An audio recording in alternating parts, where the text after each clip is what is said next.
Hello मेरे genius बच्चों, कैसे हो आप सभी। तो बच्चों, आज आपकी इस विज्ञान की कक्षा में हम शुरू करने वाले हैं हमारा अध्याय नंबर 11, जिसका नाम है जंतुओं में अनुकूलन क्षमता, यानी एडेप्टेशन एबिलिटी ऑफ एनिमल्स। तो बच्चों, अनुकूलन क्षमता ये क्या होती है? बच्चों, हमारे पृथ्वी पर विभिन्न प्रकार के जीव जंतु रहते हैं।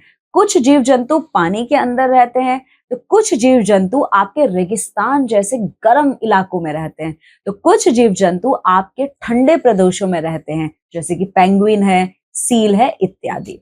तो बच्चों, ये जो आपके जानवर होते हैं, किस प्रकार से ये इतने ज्यादा कठिनतम कह सकते हो आप अपने ऋतुओं के हिसाब से इन्होंने खुद को ढाला है। उनके शरीर में ऐसी कौन कौन सी बनावट होती है कि जो जीव जंतु आपके रेगिस्तान वाले इलाके में रहते हैं वो इतने ज्यादा अत्यधिक गर्मी को सह जाते हैं। ठीक है, वो क्या क्या चीजें खाते हैं यहाँ पे।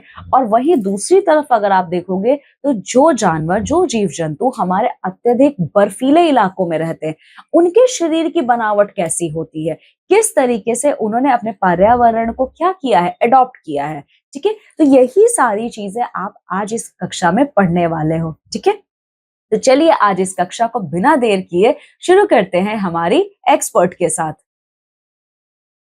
नमस्कार मेरे प्यारे बच्चों, कैसे हैं आप सभी। आशा करती हूँ कि आप सभी बच्चे बहुत ज्यादा स्वस्थ होंगे। तो बच्चों, मैं आपकी साइंस एजुकेटर आज फिर से आपके लिए लेके आई हूँ एक नया चैप्टर। और आज हमारे पास है चैप्टर नंबर 11, जिसका नाम है जंतुओं में अनुकूलन क्षमता, यानी कि अडेप्टेशन एबिलिटी ऑफ एनिमल्स। आप यहाँ पर देखेंगे बच्चों को किस तरीके से आपके जो एनिमल्स हैं, जो आपके जंतु हैं, वो कैसे अडेप्टेशन की एबिलिटी को हासिल करते हैं और कैसे किसी भी जगह को अपने लिए अडेप्ट कर लेते हैं। तो चलिए समझते हैं। सबसे पहले बात करते हैं जंतुओं में अनुकूलन। पृथ्वी के विभिन्न भागों में परिस्थितियां एक समान नहीं है। कहीं हरे भरे मैदान है, तो कहीं रेत ही रेत, कहीं ऊंचे ऊंचे पर्वत और बर्फ है, तो कहीं गहरी घाटियां। इन भांति भांति की परिस्थितियों में रहने वाले जंतुओं को जीवित रहने के लिए अपने आप को इन परिस्थितियों के अनुकूल विशेषताएं विकसित कर कर इस वातावरण के अनुसार ढलना पड़ता है। तो यहाँ पर देखिए कि जो एनिमल्स अब इन सभी अलग अलग जगह पे हैं, जो रेत में है, जो मैदान में है, जो पर्वत में है, उनको उन्हीं जगह के अकॉर्डिंग अपने आप को क्या बनाना पड़ेगा, अपने आप को उसी अकॉर्डिंग ढलना पड़ेगा। तो इसे ही हम क्या कह सकते हैं कि अडेप्टेशन एबिलिटी इसे हम कह सकते हैं। किसी विशेष वातावरण में रहने के लिए अनुकूल विशेषताएं विकसित करने या ढालने की प्रक्रिया को अनुकूलन कहते हैं। ठीक है, तो जो जंतु अपने आप को वातावरण के अनुसार नहीं ढाल पाते, ये वह या तो मर जाते हैं या किसी अन्य अनुकूल स्थान पर चले जाते हैं। तो उनके पास दो ही ऑप्शन है, या तो अपने आप को बदलिए या फिर मर जाइए, या फिर अपने जगह को चेंज कर लीजिए। ठीक है, तो ये अनुकूलताएं वातावरण के अनुसार भोजन के लिए व सुरक्षा के लिए अपने आप को ढालने की हैं। बेसिकली कि आपको अपने आप को सुरक्षित रखना है, तो जिस भी एनवायरमेंट में अब आप हैं, तो वो तो आपको उसी के अकॉर्डिंग अपने आप को एडजस्ट करना पड़ेगा। अब यहाँ पर देखते हैं वातावरण के साथ अनुकूलन किस प्रकार से किया जा सकता है। अपने चारों ओर की परिस्थितियों के अनुसार स्वयं को ढालना वातावरण के साथ अनुकूलन कहलाता है। जंतु जहां भी रहते हैं, वहां स्थान उनका निवास स्थान कहलाता है। तो जो भी जंतु पर्वत में रह रहा है, तो पर्वत ही उनका निवास स्थान बन जाएगा। जो मैदान में रह रहे हैं, उनके लिए मैदान ही उनका निवास स्थान बन जाएगा। आइए जाने कि विभिन्न स्थानों पर निवास करने वाले जंतु अपने आप को किस प्रकार वातावरण के अनुसार ढाल सकते हैं। खरगोश, चूहा, सांप भूमि के नीचे बने बिलों में रहते हैं। ऐसे जंतु अपने पैरों से अथवा रेंग कर चलते हैं या अपने फेफड़ों से सांस लेते हैं। इन जंतुओं में एक विकसित तंत्रिका या ज्ञान इंद्रियां होती हैं, जिनकी सहायता से ये अपना भोजन तलाशते हैं और खतरे के समय सुरक्षित स्थानों पर चले जाते हैं। तो जितने भी आपने यहाँ पर एग्जाम्पल दिए, हमने बात करी खरगोश की, सांप की, चूहे की, सब कहाँ रह रहे हैं, बिल के अंदर रह रहे हैं, यानी कि भूमि के अंदर रह रहे हैं।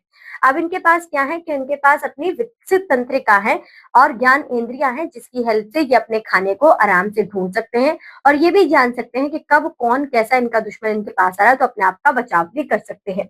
मरुस्थलीय भागों में रहने वाले जंतुओं जैसे ऊंट की मोटी चमड़ी उन्हें सूर्य के ताप से बचाती है। ऊंट के चौड़े और गद्देदार पांव रेत पर चलने में सहायता करते हैं। ठंडे स्थानों पर रहने वाले जंतु जैसे कि ध्रुवीय भालू, याक और रेंटेरियर की खाल मोटी होती है और उनके शरीर में घने घने बाल होते हैं, जो उनको शरीर को गर्म रखते हैं। सांप, मेंढक, छिपकली आदि जंतु ठंडी ऋतु में लंबी नींद, शीत निद्रा में चले जाते हैं। इस तरह से ठंड से उनका बचाव हो जाता है। यहाँ पर आप ये भी देख रहे हैं कि मौसम से, अलग अलग मौसम से बचने के लिए उन्हें अलग अलग खाल दी हुई है, अलग अलग स्किन दी हुई है। बात करें ऊंट की, तो बहुत चमड़ी उसकी जो है वो मोटी दी गई है ताकि जब वो सूर्य, क्योंकि रेगिस्तान में आप क्या देखेंगे कि बहुत ज्यादा उष्मा उठ जाए, तो उससे उसकी स्किन को इफेक्ट ना पहुंचे और उससे ज्यादा गर्मी ना मिले। और उसके साथ साथ जो उसके पैर है वो भी गद्देदार है और लंबे हैं कि आराम से रेत पर चला जा सके। बात करें याक या फिर ध्रुवीय भालू की, तो उनकी स्किन को कैसे देख रहे हैं कि वो भी मोटी है और उस मोटी होने के साथ साथ उनकी स्किन पर बाल भी बहुत ज्यादा है। तो इससे क्या है कि जब वहां का मौसम ठंडा होगा तो उन्हें अपने अंदर गर्माहट जनरेट करने में दिक्कत नहीं होगी और वो अपने आप को गर्मी दे सकते हैं। बात करें मेंढक, चिपली और सांप की, तो जब ये ठंड का मौसम आएगा तो ये बहुत लंबी निद्रा में चले जाते हैं, तो जब बाहर नहीं निकलेंगे तो ठंड का महसूस भी नहीं करेंगे। हम रहने के आधार पर जंतुओं को निम्नलिखित श्रेणियों में बांट सकते हैं। सबसे पहले हम बात करते हैं स्थलचर प्राणी की, यानी कि जो स्थल पर रहते हैं। भूमि पर एवं भूमि के नीचे बिलों में निवास करने वाले प्राणी स्थलचर प्राणी कहलाते हैं। भूमि पर रहने वाले जंतुओं में गाय, भैंस, घोड़ा, हाथी, शेर, ऊंट, भालू, लोमड़ी, भेड़, बकरी, कुत्ता व बिल्ली प्रमुख है, यानी कि जिनको भी आप अपने आसपास देखते हैं रोजमर्रा की जिंदगी में, वो सब क्या है, या फिर आप उन्हें जंगल में भी देख रहे हैं, जैसे कि आपने जंगल बुक देखी होगी, तो वो सब आपके स्थलचर क्या है, जंतु हैं। इनमें चलने फिरने के लिए टांगों के अलावा विभिन्न संवेदी अंग होते हैं, जैसे इनमें सूंघने के लिए नाक, सुनने के लिए कान, देखने के लिए आंखें तथा महसूस या स्पर्श करने के लिए त्वचा होती है। अर्थात ये प्राणी संवेदनशील होते हैं, वह अनुक्रिया करते हैं। यहाँ पर आप बेसिकली ये देख रहे हैं कि हर एक चीज जो इंसानों के पास है वो स्थलचर जानवरों के यानी जंतुओं के पास होती है। और ये कैसे जानवर हैं, ये आपके संवेदनशील जंतु हैं और ये अनुक्रिया भी करते हैं। इसी वजह से तो कुत्तों को पालते हैं, गाय को पालते हैं, क्योंकि ये हर एक चीज को फील कर पाते हैं। फिर बात आती है जलचर प्राणी की, तो यहाँ पर आप देखेंगे कि वे प्राणी जो जल में रहते हैं स्थलचर प्राणी कहलाते हैं। यानी कि आप ये देख रहे हैं कि जो भी प्राणी कहाँ रह रहा है, जल में, उसे कौन सा प्राणी कहेंगे, आप जलचर प्राणी कहेंगे। जैसे व्हेल, शार्क, ऑक्टोपस, विभिन्न विभिन्न मछलियां, केकड़ा इत्यादि। ये प्राणी जल में सरलता पूर्वक तैरता है क्योंकि इनके शरीर का आकार नौका की तरह होता है। क्योंकि नौका की तरह होगा तभी तो इजीली कर पाएंगे। अब ये कहेंगे नौका से इन्होंने अपना स्टाइल कॉपी किया, नहीं, इनके डिजाइन ने नौका वाले जिन्होंने नौका बनाई उन्होंने कॉपी किया है, ठीक है। जो उनको तैरने में मदद करता है। ये सभी प्राणी पानी में गलफड़ों द्वारा श्वास लेते हैं। अब बात है कि मैम ये ऑक्सीजन कैसे लेते हैं, तो ये जो सांस लेने की प्रक्रिया है गलफड्डों के द्वारा करते हैं और इनके पास गिल्स भी होते हैं, ठीक है। इनकी पैरों की उंगलियां झिल्ली युक्त होती हैं जो इन्हें जल में तैरने में सहायता पहुंचाती है। ये सभी प्राणी जल में निवास करते हैं, तो जो इनके पैर है वो कैसे झिल्ली टाइप है, तो इन्हें पानी में तैरने में उससे सहायता मिलती है। फिर हम बात करते हैं उभयचर प्राणी की। वे प्राणी जो भूमि तथा जल दोनों जगह रह सकते हैं उन्हें उभयचर प्राणी कहा जाता है। इन प्राणियों की शारीरिक रचना इस तरह की जाती है कि जिसे भूमि और जल दोनों में ही आराम से रह सके, ठीक है। इसीलिए हम इन्हें क्या करें, उभयचर प्राणी कर रहे हैं। एग्जाम्पल्स क्या है, केचुआ, मेंढक, मगरमच्छ, घड़ियाल इत्यादि उभयचर प्राणी इसके उदाहरण हैं। इन प्राणियों में भूमि पर चलने फिरने के लिए टांगे तथा जल में तैरने के लिए पैरों की उंगलियों में झिल्ली होती है। ये प्राणी भूमि पर अपनी त्वचा द्वारा श्वास लेते हैं तथा जल में गलफडों द्वारा यह कार्य करते हैं। तो यहाँ पर आप देख रहे हैं कि कैसे इनके पैर जो है वो झिल्ली नुमा है, जिसकी वजह से क्या कर सकते हैं, ये आराम से पानी में तैर सकते हैं और टांगे दी हुई हैं तो स्थल पर चल भी सकते हैं। तो दोनों का कॉम्बिनेशन है और इसे आप क्या कह रहे हैं, इसे आप कह रहे हैं उभयचर प्राणी। फिर हम बात करते हैं नभचर प्राणी की। नभचर प्राणी यानी कि जो नभ में आसमान में उड़ते हैं। वह सभी प्राणी जो वायु में उड़ते हैं या अपना जीवन का अधिकांश समय हवा में ही व्यतीत करते हैं, नभचर या वाव्य प्राणी कहलाते हैं। सभी प्रकार के पक्षी तथा चमगादड़ इसी श्रेणी में आते हैं। इनकी हड्डियां हल्की व खोखली होती हैं, जिनके बीच वायु भरी होती है। तो इनकी हड्डियां खोखली होगी और उनके बीच वायु भरी होगी, तभी वो हल्की होंगी और वो आसमान में आसानी से उड़ सकते हैं। अगर इनकी हड्डियां भारी हो गई जैसे कि हमारी हैं, तो फिर ये आसमान में नहीं उड़ पाएंगे। इसलिए इनका शरीर हल्का रहता है। ये पंखों की सहायता से उड़ते हैं। उड़ने के बाद उड़ने वाले कुछ कीट भी इस श्रेणी में आते हैं, जैसे कि आपकी मक्खी वगैरह, ये भी क्या है। और आपके हम बात करें दूसरे कीट भी हैं जो कि श्रेणी में आते हैं, जो उड़ सकते हैं। फिर हम बात करते हैं वृक्षीय प्राणी की। वह प्राणी जो वृक्षों पर अपना जीवन व्यतीत करते हैं, अर्थात पेड़ों पर रहते हैं, उन्हें वृक्षीय प्राणी कहते हैं। इन प्राणियों में ये गुण होता है कि ये विभिन्न प्रकार के वृक्षों पर सरलता पूर्वक चढ़ और उतर सकते हैं। तो कहते हैं ना, बंदर की तरह गुलाटी मारता है तू, तो ये क्या है, क्योंकि वो एक वृक्ष से दूसरे वृक्ष पर बहुत आसानी से चल पाते हैं। इस कला में ये निपुण होते हैं। ऐसे प्राणियों में बंदर, गिलहरी इत्यादि सम्मिलित हैं। कुछ वृक्ष प्राणी ऐसे भी होते हैं जो अपना रंग उसी वृक्ष के अनुरूप बना लेते हैं जिस पर वह रहते हैं। इन प्राणियों के पंख एक विशेष बनावट के लिए होते हैं। आप यहाँ पर देखेंगे, आपने गिरगिट का नाम सुना होगा कि यार तू तो गिरगिट से भी ज्यादा रंग बदलता है। तो क्यों कहा जाता है ऐसा, कि जो गिरगिट है वो जिस भी पेड़ पर जाएगा उसी पेड़ का रंग अपने ऊपर ले लेगा, इसलिए वो अपने रंग परिवर्तन करने के लिए जाना जाता है। अब यहाँ पर आप देखेंगे भोजन के लिए अनुकूलन कि किस तरीके से भोजन के लिए इनके पास अनुकूलता है। कुछ जीव जंतु पौधों का व कुछ जीव जंतु छोटे पशु पक्षियों के मांस का भक्षण करते हैं, यानी कि कुछ तो पेड़ पौधे खाते हैं और कुछ दूसरे जीव जंतुओं को खाते हैं।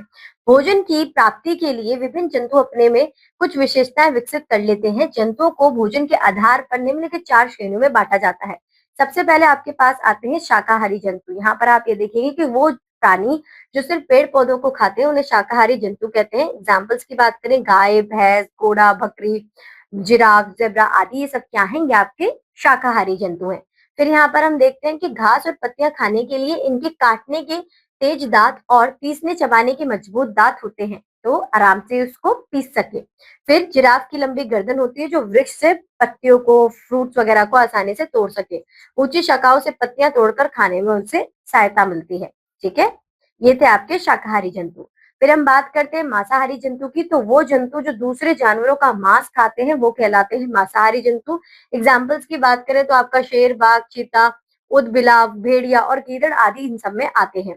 फिर इनके पास क्या है? मजबूत मांसल शरीर वाले और पूर्ण विकसित दांत और पंजों वाले होते हैं, ये किसी का मांस को चीर सके। ठीक है, इनके पंजे और दांत शिकार को पकड़कर खाने में सहायक होते हैं। चील, गिद्ध और पेंगुइन मांसाहारी पक्षी हैं। इन पक्षियों की चोंच व पंजे तेज होते हैं जो उन्हें मांस पकड़ने व फाड़ने में मदद करते हैं। सांप भी मांसाहारी होता है जो मेंढक जैसे छोटे जीवों को खाता है। तो यहाँ पर आप क्या देख रहे हैं? आपके जब बात आई मांसाहारी जंतु की तो आपकी ये गीदड़ हो गया, आपका गिद्ध हो गया, चील हो गया, शेर हो गया, चीता हो गया, ये सब क्या है? आपके मांसाहारी जंतु हैं। तो इनके जो पंजे होंगे वो स्ट्रॉन्ग होंगे, उसे चीर सके, और दांत भी स्ट्रॉन्ग होंगे जिससे आराम से खा सके। और पक्षी की बात की जाए तो इनकी चोंच भी स्ट्रॉन्ग होगी। ठीक है, फिर बात करते हैं हम सर्वाहारी जंतु की। तो सर्वाहारी जंतु वो कैटेगरी है जो मांस मच्छी भी खाते हैं और पेड़ पौधे भी खाते हैं। ठीक है, फ्रूट्स वगैरह, घास फूस भी खा लेंगे और दूसरे जानवरों का मांस भी खा लेंगे। इनके एग्जाम्पल्स की बात करें तो भालू, कौवा, कॉकरोच, कुत्ता आदि सर्वाहारी जंतु है। और इन जंतुओं में मुंह व दांतों की बनावट पौधे और मांस दोनों तरह के भोजन के लिए अनुकूल बनाएगी कि कुछ भी इन्हें मिले ये आराम से खा ले। तो मनुष्य भी क्या है? सर्वाहारी जंतु है, यानी कि आप यहाँ पर देखेंगे सर्वाहारी होते हैं मनुष्य। क्यों? क्योंकि ये मांस को भी खा सकते हैं और शाकाहारी भी तो होते हैं बहुत सारे मनुष्य, तो ये आसानी से पेड़ पौधों को भी खा सकते हैं। फिर हम बात करते हैं परजीवी जंतु। परजीवी जंतु ऐसे होते हैं जो दूसरे पे डिपेंडेंट होते हैं अपने खाने के लिए। हम भी डिपेंडेंट हैं अपने खाने के लिए, ठीक है, लेकिन इनका थोड़ा तरीका अलग होता है। वह जंतु जो अपने भोजन के लिए दूसरे सजीव जंतुओं पर निर्भर रहते हैं, हम भी सजीव पर ही, प्लांट्स वगैरह पर है, ठीक है, उन्हें परजीवी जंतु कहा जाता है। खटमल, मच्छर, जूं, जोंक, चीलर एवं पिस्सू परजीवी होते हैं। वे अपने शिकार के ऊपर, शरीर के ऊपर रहते हैं। तो आपने जूं देखी होगी, वो कहाँ रहती है? आपके सर के अंदर रहती है और आपका खून चूसती रहती है। तो ये क्या है? परजीवी जंतु है। हमें अपने खाने के लिए उसके ऊपर नहीं रहना पड़ता, हम खाना लेंगे, खा लेंगे, खत्म बात। लेकिन ये वो अपने सजीव वाले की बॉडी के ऊपर ही रहेगी। ठीक है, मच्छर जंतु एवं मानवों के रक्त पर जीवित रहते हैं। उनके पास रक्त चूसक नली होती है जिनकी सहायता से वे रक्त या भोजन चूसते हैं। आपने मच्छर को भी देखा होगा, तो पहले आपकी स्किन के ऊपर आके वो बैठता है और फिर आपके रक्त को चूस लेता है। ठीक है, कृम, गोल कृमि एवं फीता कृमि मानवों या जंतुओं के शरीर के अंदर रहते हैं। ये परजीवी होते हैं। और ये क्या है? ये भी आपके एग्जाम्पल्स हैं परजीवी की। अब हम बात करते हैं सुरक्षा के लिए अनुकूलन की, किस तरीके से अपने आप को प्रोटेक्ट करने के लिए अनुकूलता दिखाते हैं। प्रत्येक जंतु शत्रु से अपनी रक्षा विभिन्न उपायों द्वारा करते हैं। दूसरे जंतु से बचने के लिए जंतु निम्नलिखित उपाय करते हैं। सबसे पहले, कुछ जंतु आकार में इतने बड़े होते हैं कि उन्हें दूसरे जंतु आसानी से नहीं खा सकते। हाथी, गैंडा, शार्क, वेल आदि जंतु आकार में बहुत बड़े हैं, तो इन्हें तो कोई खाने का ट्राई भी नहीं करेगा। ठीक है, क्योंकि उसके ऊपर बैठ गए तो मर जाएंगे। फिर दूसरा आपके पास आता है, कुछ जंतुओं का रंग रूप अपने पर्यावरण से इतना अधिक मिलता जुलता है कि उन्हें ढूंढ पाना आसान नहीं होता है। इससे शत्रुओं से उनकी सुरक्षा हो जाती है। चीता, बाघ, जेब्रा आदि के शरीर पर बनी धारियां इन्हें झाड़ियों में छिपाकर में हेल्प कर देती है, तो बैठने में सहायता करती है। कुछ जंतु जैसे गिरगिट अपने रंग को बदलकर अपनी रक्षा कर सकते हैं। तो रंग बहुत ज्यादा सिमिलर होता है इनके एनवायरमेंट से, तो उससे भी इनकी प्रोटेक्शन हो रही है। फिर हम बात करें मक्खी, तितली, मेंढक, मछली, खरगोश आदि तेजी से उड़कर, कूदकर, तैरकर या भागकर अपनी रक्षा कर सकते हैं। तो आपने मच्छर को मारने की कोशिश करी होगी, कितनी जल्दी उड़ जाता है वो, इसलिए नहीं मरता। मक्खी को भी आपने देखा होगा। तो इस तरीके से तेज उड़कर अपने आप की प्रोटेक्शन कर सकते हैं। और इसी के साथ बच्चों आपका चैप्टर यहाँ पर खत्म होता है। तो आई होप सो ये चैप्टर आपको बहुत अच्छी तरीके से समझ में आया होगा। तो आज के लिए बस इतना ही। अब आपसे मुलाकात होगी आपके अगली क्लास में एक नए चैप्टर के साथ। तब तक के लिए बाय बाय बच्चों। तो बच्चों, मैं आशा करती हूँ आप सभी लोगों को आज का ये अध्याय बहुत अच्छे से समझ में आया है। तो मैं अब आप सभी लोगों से मिलती हूँ हमारे विज्ञान की अगली कक्षा में एक अन्य अध्याय के साथ।